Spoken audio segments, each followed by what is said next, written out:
बिस्मिल्लाहिर्रहमानिर्रहीम। दोस्तों, अगर कोई इमाम बीड़ी पीता हो, सिगरेट पीता हो, पान खाता हो या तंबाकू खाता हो तो ऐसे इमाम के पीछे नमाज़ पढ़ना कैसा है।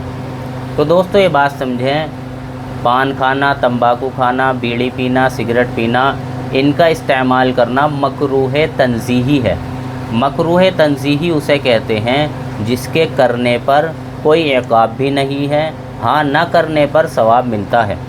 तो दोस्तों इन चीज़ों का इस्तेमाल करना मकरूह तंज़ीही है और ऐसे इमाम के पीछे नमाज़ पढ़ना दुरुस्त है, जायज़ है।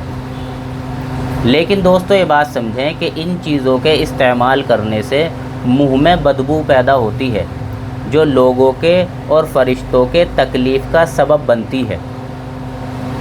तो दोस्तों ख़ास तौर से इमाम हज़रात को इन चीज़ों के इस्तेमाल से परहेज़ करना चाहिए, क्योंकि दोस्तों हदीस शरीफ में ऐसी चीज़ें खाकर मस्जिद में आने से मना किया गया है जिनको खाने के बाद मुंह में बदबू होती है।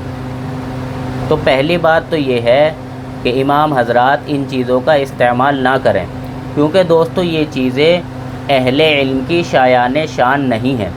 और अगर कोई इस्तेमाल कर भी रहा है तो उनसे ये दरख्वास्त है कि वो मस्जिद में दाखिल होने से 1 घंटा 1.5 घंटा पहले इन चीज़ों को इस्तेमाल करें, फिर उसके बाद अच्छी तरीक़े से मुँह साफ़ करें और मुँह की बदबू को ख़त्म करने के बाद मस्जिद में दाखिल हों।